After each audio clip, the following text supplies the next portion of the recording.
दोस्तों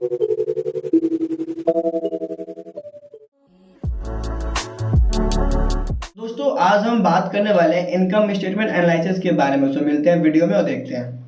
तो चलिए शुरू करते हैं। सबसे पहले हम देखेंगे कि इनकम स्टेटमेंट क्या होता है। इनकम स्टेटमेंट यानी आमदनी पत्र फाइनेंशियल स्टेटमेंट का एक हिस्सा होता है। इसमें हम कंपनी के एक साल के अंदर की गई आमदनी और खर्चे को देखते हैं।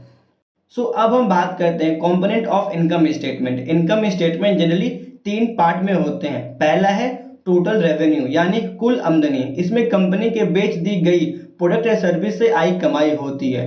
दूसरा है टोटल एक्सपेंस यानी कुल खर्चे। इसमें कंपनी के ऑपरेटिंग एक्सपेंसेस, मार्केटिंग एक्सपेंसेस और दूसरे खर्चे शामिल होते हैं।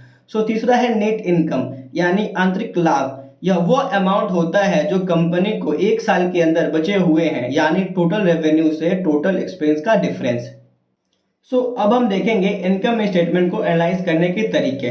पहला है रेवेन्यू एनालिसिस यानी आमदनी की जांच। इसमें हम देखते हैं कि कंपनी की आमदनी कितनी बढ़ गई और घट गई कंपेयर टू लास्ट ईयर। अगर आमदनी बढ़ गई है तो ये एक अच्छी साइन है, लेकिन अगर घट गई है तो हमें इसके पीछे का रीजन समझना बहुत इंपॉर्टेंट है। दूसरा है एक्सपेंस ब्रेकडाउन। हम देखते हैं कि खर्चे किस किस चीज पे की गई है। कुछ कंपनी में कुछ एक्सपेंस कंट्रोल में होती है और कुछ ज्यादा खर्चे करते हैं। यह ब्रेकडाउन हमें बताता है कि कंपनी कहाँ इंप्रूव कर सकती है।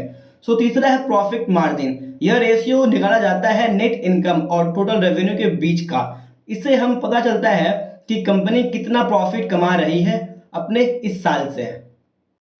दोस्तों आज हमने सीखा कि इनकम स्टेटमेंट क्या है और उससे एनालाइज कैसे करते हैं। इनकम स्टेटमेंट एनालाइज करके हम कंपनी के फाइनेंशियल हेल्थ को समझ सकते हैं और फ्यूचर के लिए बेटर डिसीजन ले सकते हैं। दोस्तों अगर आपने अभी तक अपना डीमैट अकाउंट नहीं बनाया है तो मैंने डिस्क्रिप्शन लिंक डाल रखे हैं, जाइए और अपना डीमैट खोलिए एंजल वन के साथ। Thank you. गाइस चलिए देखते हैं एंजल वन पे ऑर्डर कैसे प्लेस करते हैं। दिख रहा होगा ऊपर सर्च बार, हमें सर्च बार पर क्लिक करनी है। एक इंटरफेस खुला जहाँ पे हमें अपने स्टॉक को सर्च कर लेना है। मैंने बैंक निफ्टी सर्च किया है और बैंक निफ्टी खोलते ही हमें एक इंटरफेस खुला जहाँ पे हमें उसकी प्राइस लिस्ट, हमें सब कुछ दिख रहा होगा और नीचे में दिख रहा है हमें एक बाइंग का ऑप्शन। हमें बाइंग करनी है, हम बाइंग पे क्लिक करेंगे और देन एक इंटरफेस खुला जहाँ पे हमें कैरी फॉरवर्ड और इंट्राडे दिख रहा है। कैरी फॉरवर्ड वो होता है जब हम एक स्टॉक को एक से ज़्यादा दिन तक रखते हैं और इंट्राडे आज खरीदे आज ही बेच दिए, ठीक। देन हमें दिख रहा है लॉट साइज। लॉट साइज वो होता है स्टॉक का साइज जितना हम स्टॉक बाइंग करना चाहते हैं, ओके। देन हम देख रहे हैं limit and market price. Limit होता है जब भी एक स्टॉक की एक लिमिट प्राइस पे खरीदते हैं, ठीक है। और मार्केट प्राइस, जैसे मार्केट में जो प्राइस चल रहा है उसी पे ले लेंगे, ठीक है। और लिमिट में हम अपने स्पेसिफिक प्राइस पे डील करेंगे, ओके।